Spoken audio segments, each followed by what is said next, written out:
only 20 minutes with us today, so keep your question short. Go ahead, Minister.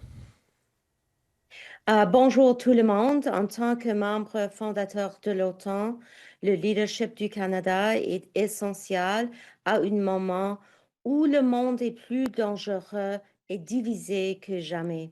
La priorité du Canada est de s'assurer que l'OTAN demeure forte, unie et capable de répondre aux défis de sécurité d'aujourd'hui.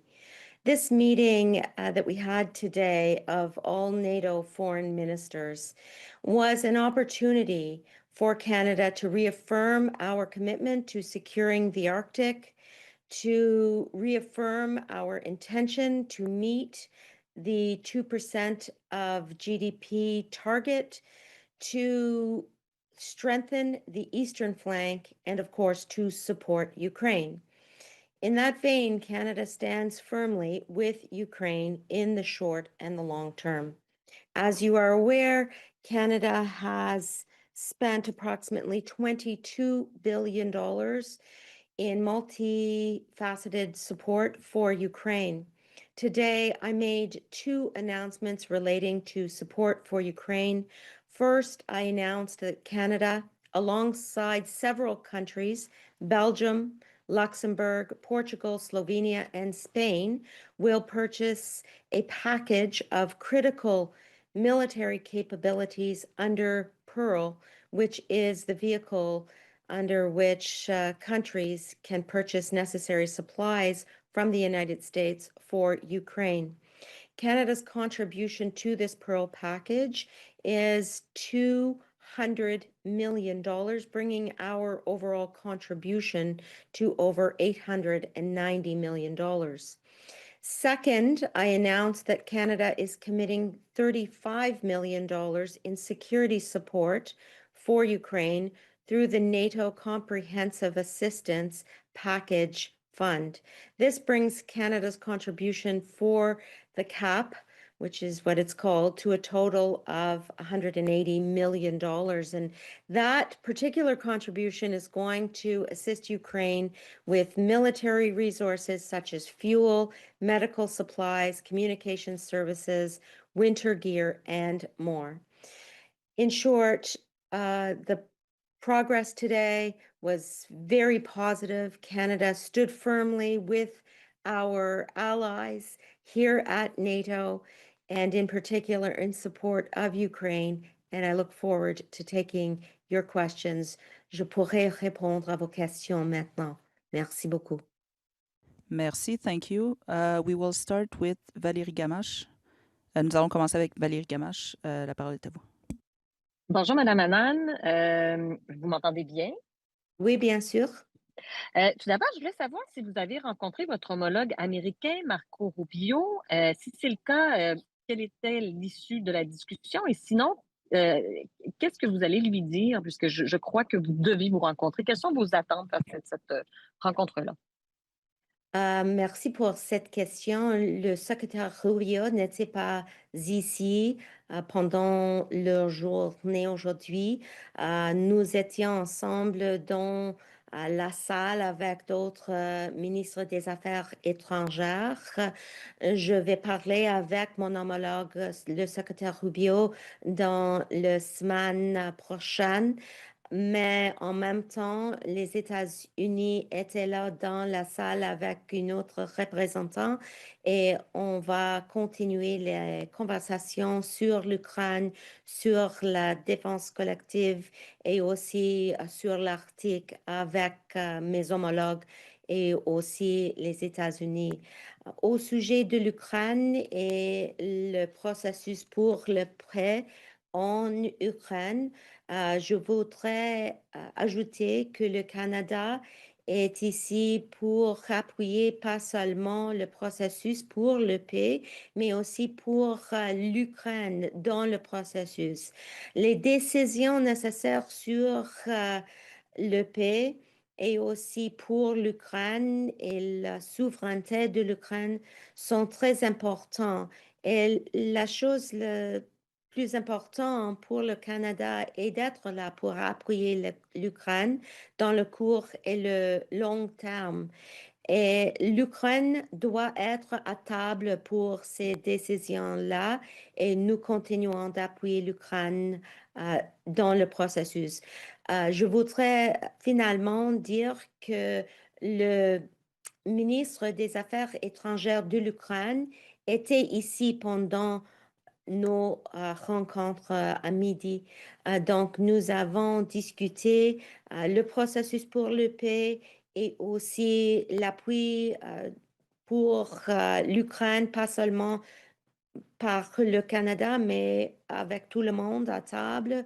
Et l'avenir, qu'est-ce que nous pouvons faire ensemble après le paix? Nous voulons être là pour appuyer le développement, le renouvellement de l'infrastructure et l'assistance pour les enfants ukrainiens aussi. Merci. Et puis j'ai une question peut-être sur les avoirs russes qu'Ottawa a saisis. On a l'impression, il n'y a rien en fait à ce jour-ci qui a été liquidé. Est-ce que c'est qu'on n'a pas les bases juridiques pour liquider les avoirs qui ont été saisis au fil des années?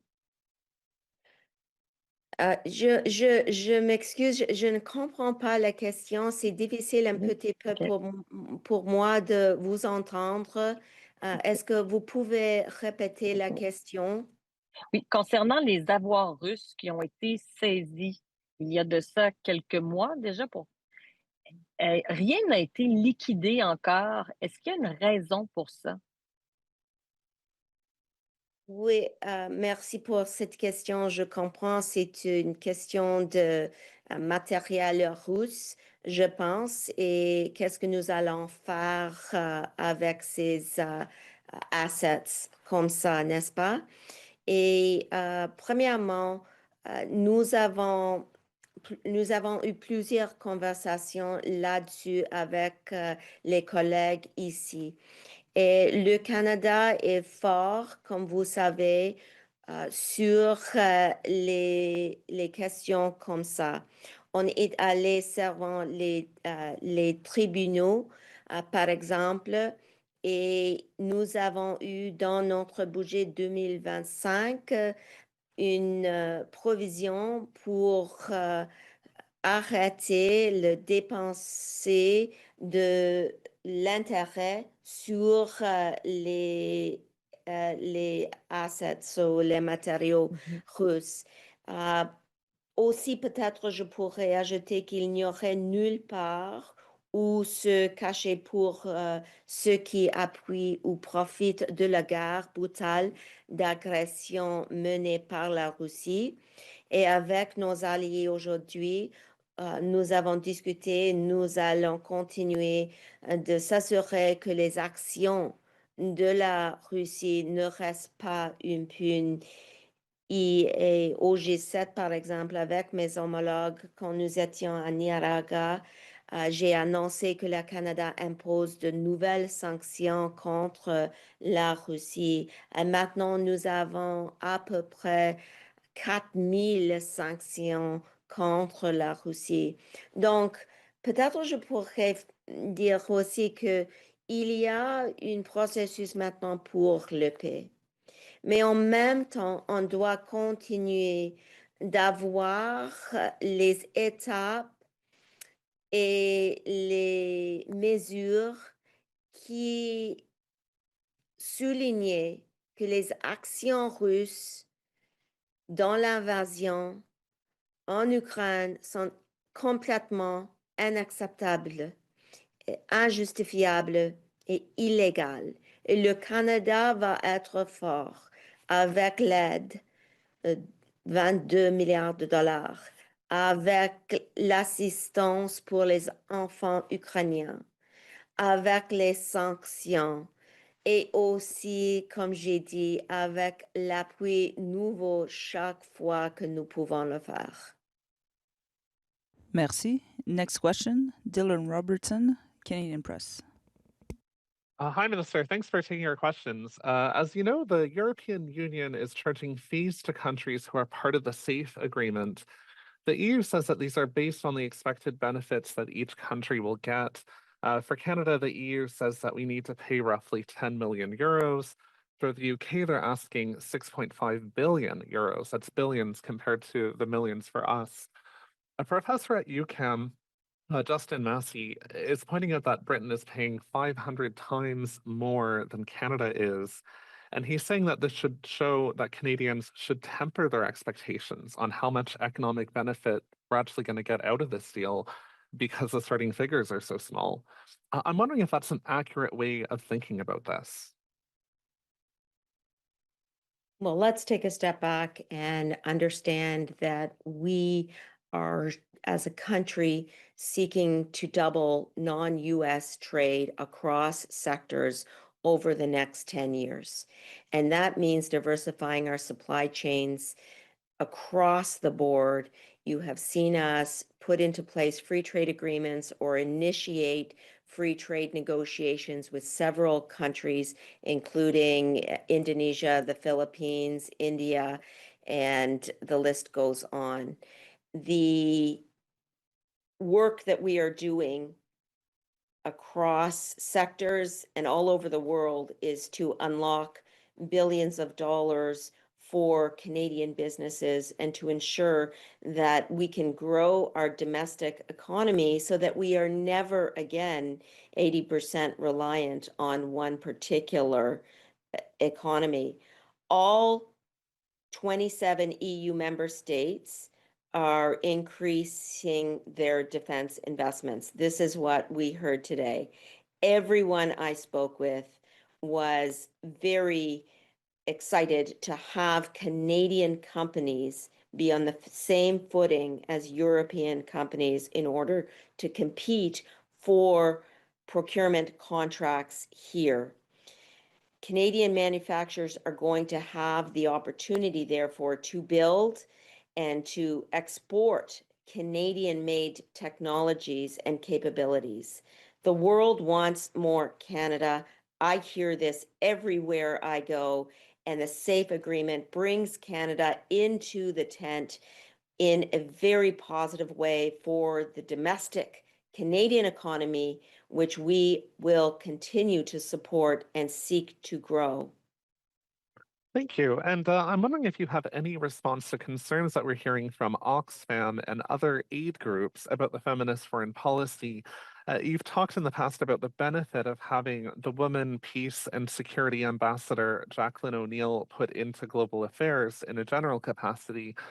I haven't found anyone so far who's agreed with that perspective. The sector seems to think that not having an ambassador for WPS means that there's no focal point. The groups are also seeking clarity on whether the FIAP still applies and whether specific initiatives like Women's Voice and Leadership are going to continue.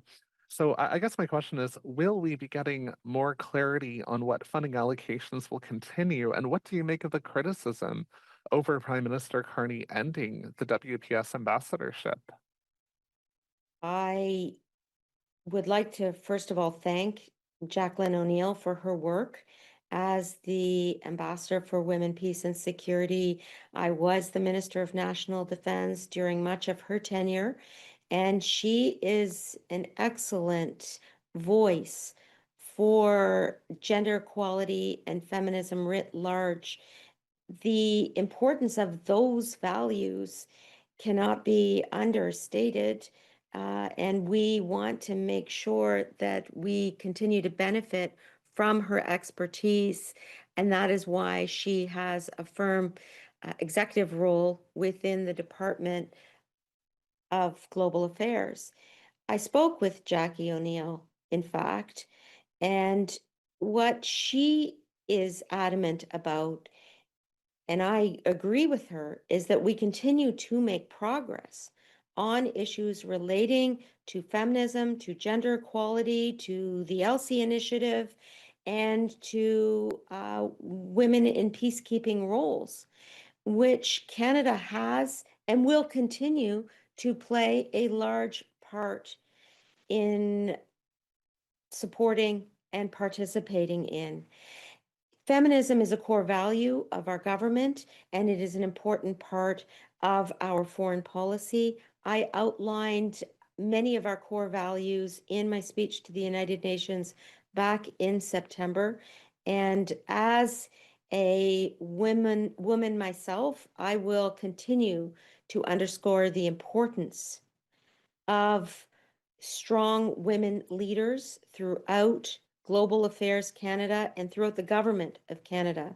One of the reasons I came into politics was to ensure that I was doing my part in these endeavors, and I will continue to do that while pursuing some of the key missions of this government, which include diversifying our trade partnerships and growing a strong and deep security infrastructure in this country. These issues all come together right here at NATO, where I am today. I see around the table strong women foreign ministers. I also see around the table ministers who care deeply about the global geostrategic environment in which we all find ourselves, in which we need to cooperate in order to ensure the longevity and the sustainability of peace in Europe. And our commitment will always be to our core values, including feminism and gender equality, but also to the needs on the table for Canadians right now in terms of our economic robustness and the defense and security of our Arctic. Thank you. Thank you. Next question, Rachel from CTV. Please go ahead. Hi, thank you, Minister. Can you just comment on this contract from ICE to a Canadian company for these armored vehicles? Do you have any concerns given the allegations of human rights abuses ICE is facing? Are you going to be taking any measures to prevent the export of those 20 armored vehicles?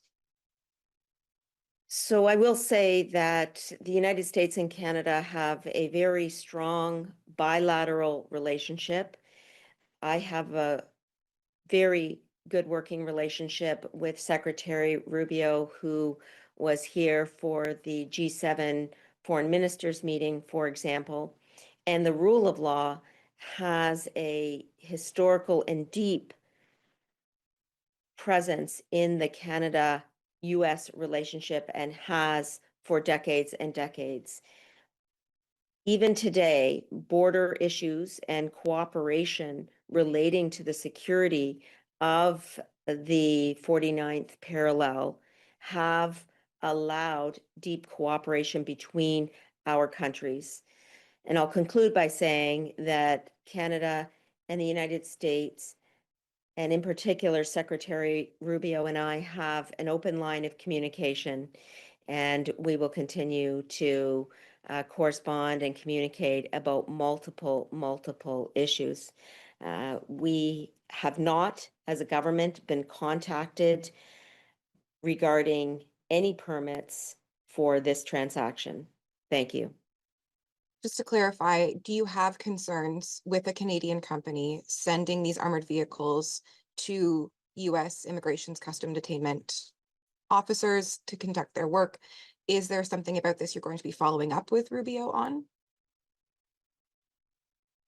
I have been in the meeting with other foreign ministers all day without communication devices, and I have not had an opportunity to speak with any of my officials back in Ottawa, nor Secretary Rubio, as he was not here for this meeting. But I want to say that at this time, the government is not involved in the transaction. We have not received any questions or permit requests regarding this transaction.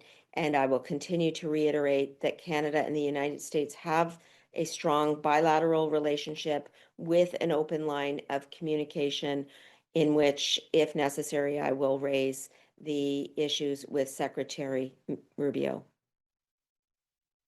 Thank you. That's all the time the minister had. This will conclude the press conference. Merci, c'est tout le temps que la ministre avait pour nous aujourd'hui. C'est ce qui met fin à cette conférence de presse. Thank you so much, everyone. Take care.